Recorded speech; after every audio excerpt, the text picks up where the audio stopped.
Makanya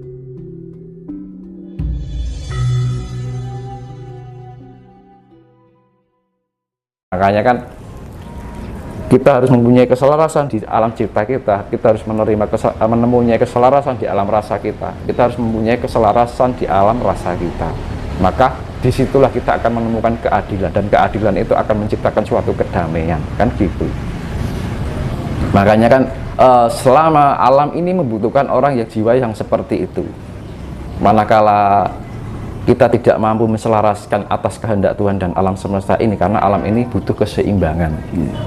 Ya, makanya kan perlunya keweningan di dalam kita agar bisa menselaraskan diri dengan sukma sejati kita, agar kita menjadi roh yang suci. Gampangannya, roh itu kan perwakilan dari 4 unsur alam itu.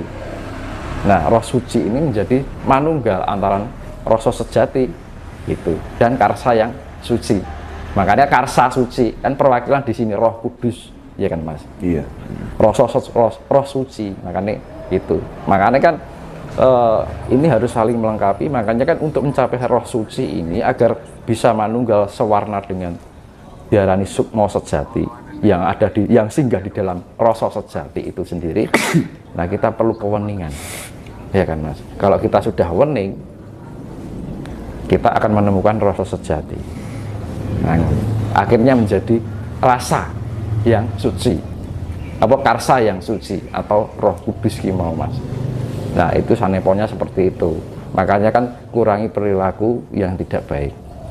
Karena apa? Ya tadi kembali angka 9 itu, sapa nandur bakal ngunduh apa sing ditandur. Abang lah ngunduhe abang, apa yang ditanam hijau, yang dituai ya hijau, ya.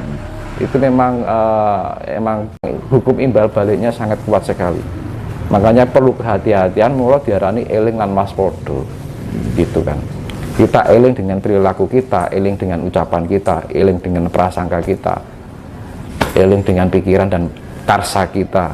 Makanya kan kudu eling lan waspada dengan apa? Ya ucapan kita, ya sekeliling kita, ya pikiran kita, rasa kita, kan gitu. Kewaspadaan itu kan dalam arti awas ya. Nah, awas itu kan perlu fokus ya.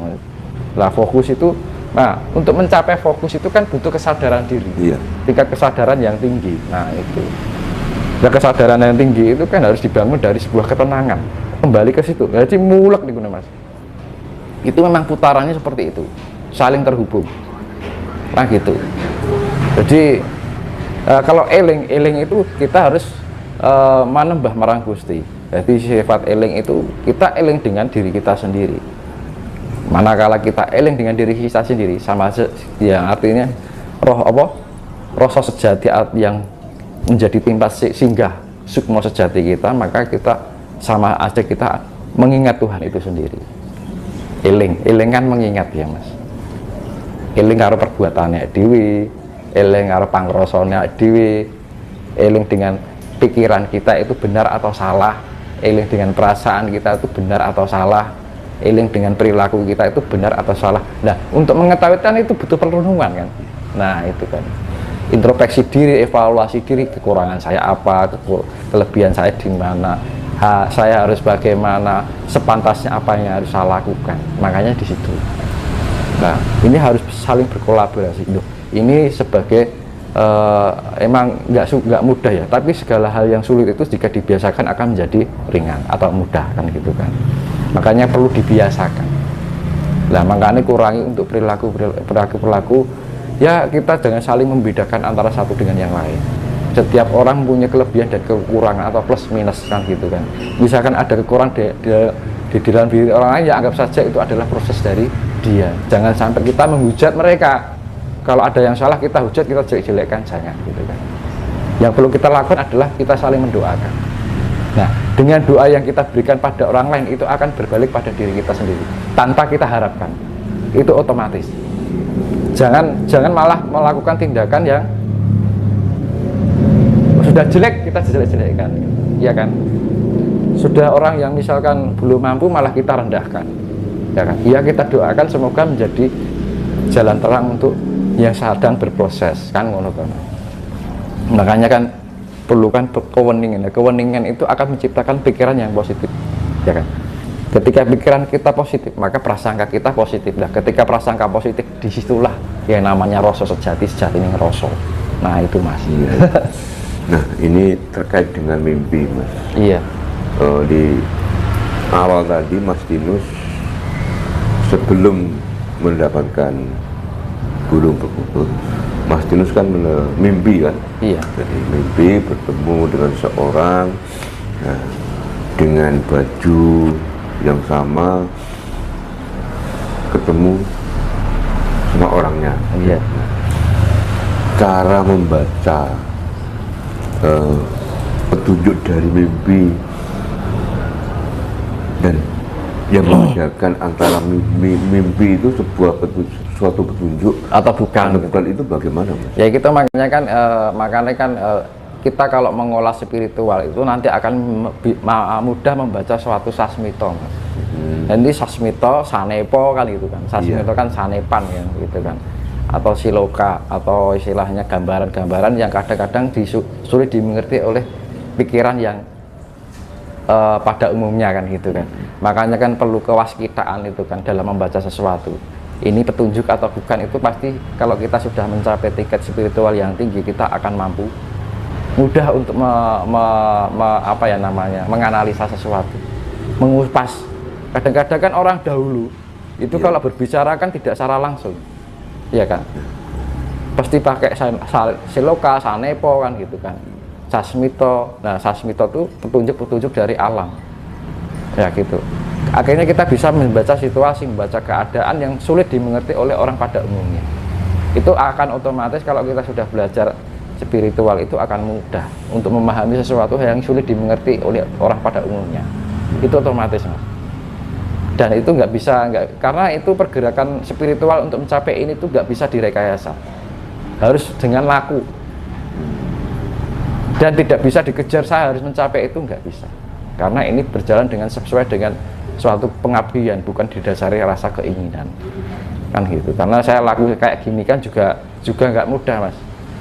Saya harus pergi ke gunung sendiri malam-malam, ke hutan, ya kan, harus bertemu itu, harus bertemu ini, di tempat angker pun sekalian kan gitu kan.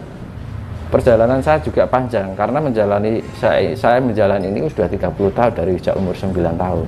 Nah, itu mencapai hal itu tuh nggak mudah, dan itu kan aku nggak pernah memperhitungkan itu berapa lama, hasilnya kayak apa, saya nggak pernah. Tapi tiba-tiba ada itu aja gitu. Berarti kan suatu keanugerahan tanpa harus aku meminta gitu kan. Jadi sifatnya yang namanya berspiritualitas itu jangan berharap kemampuan ini, kemampuan itu kok bisa jangan kita pikirkan. Kita jalani aja. Karena itu suatu pertanggungjawaban atas yang dibangun atas kesadaran diri kita sendiri. Gitu. Rasa rumongso akhirnya jadi kroso kan gitu kan. Oh, rasane kok yang ini kok ternyata. Karena apa? Setelah kita menjalani spiritualitas, kita menjalani laku, pertama kan rasa rumongso, akhirnya kroso. Oh, rasanya seperti ini. Lah, kerasa itu karena menikmati hasilnya. Oh, ternyata seperti ini. Karena kita sudah menemukan jawabannya. Kan gitu. Oh, tanpa kita kadang-kadang aku juga bingung. Ada peningkatan level itu kadang aku sadari, ternyata setelah itu aku sadari. Kok aku tiba-tiba bisa begini? Padahal aku nggak minta gitu kan. Oh, aku bisa mempunyai kemampuan ini. Padahal aku nggak minta. Itu berjalan secara otomatis, Mas. Nanti alam akan menuntun dengan sendirinya. Akan berikan kelebihan yang nggak kita minta, nggak kita sadari sebelumnya. Itu pasti. Contohnya gini. Saya ini kan di Patertan Ismoyo Tunggal itu.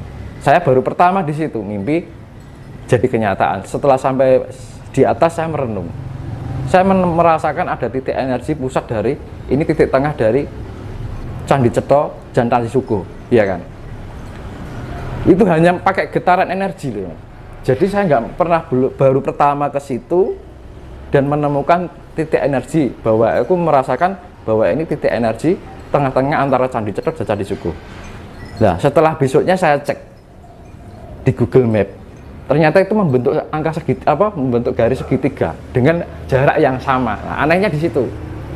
Terus ada lagi bahwa di Patertan Ismoyo Tunggal itu saya merasakan di situ tuh ada pertemuan, bahwa di situ adalah pertemuan manusia purba yang jenis Meganthropus paleojavanicus yang pertama. Jadi yang laki-laki itu tetengernya atau diberikan tanda ada di Candi Cetha, ya kan. Terus yang jenis wanita diberi tanda di yang namanya di Candi Sukuh. Ketika yang laki dan perempuan laki dari Candi Cetha, yang perempuan dari Candi Sukuh, dia melakukan perjalanan, akhirnya menemukan titik pertemuan yang bentuk segitiga, Mas. Nah, di situ ada titik pertemuan antara manusia pertama, manusia purba yang pertama antara laki dan perempuan, titik temunya di situ. Dan di situ akhirnya membentuk suatu peradaban pertama, Mas. Dialani singgasana pertama manusia yang menciptakan bersatunya antara jenis laki-laki dan perempuan di zaman era manusia pertama, yaitu Meganthropus paleojavanicus, ya kan. Karena saya sebelumnya juga baru pertama di situ sudah merasakan di situ kok ada telapak kaki Meganthropus paleojavanicus. Setelah ditelusuri di sana memang ada, Mas. Dan orang sana itu menyebutnya tapak bima. Tapak bima? Iya, tapak bima karena ukurannya besar. Ternyata setelah saya sudah mendeteksi sebelumnya, oh ternyata orang kampung bilangnya tapak bima.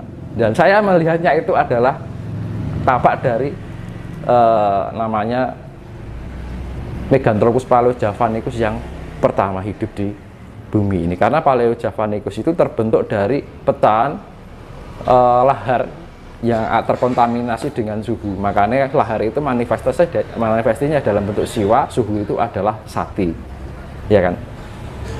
Nah, akhirnya terciptalah dari berjuta-juta tahun, akhirnya terbentuk manusia, gumpalan yang pertama. Akhirnya terproses berjuta-juta tahun, akhirnya terkontaminasi dengan oksigen antara lahar, tanah, air, tertimpa hujan, tercampur dengan namanya kayak apa, timbunan dari hewan-hewan. Akhirnya terbentuklah manusia. Nah, di situ antara Candi Cetha dan Candi Sukuh itu kalau ditelusuri ke atas puncak itu membentuk palungan seperti jalur lahar, Mas. Itu bisa dicek di Google Map. Nah, itu. Nah, jadi sebelum saya terbuktinya ada telapak itu, saya sudah ada sinyal. Ini kok ada telapak. Nah, akhirnya terbukti. Nah, itu loh. Spiritual itu yang namanya kita mampu mengimplementasikan dalam sebuah kasunyatan. Kan gitu kan. Jadi apa yang kita pikirkan gitu, kita permainan energi. Oh, ini di tengah-tengah. Setelah dicek di Google Map ternyata iya. Nah, itu bukti nyatanya, konkretnya ada gitu kan. Ketika berpikir ini ada telapak kaki di situ, ternyata ada juga. Nah, itu yang namanya spiritual itu benar-benar terimplementasi dalam sebuah kasunyatan atau kenyataan.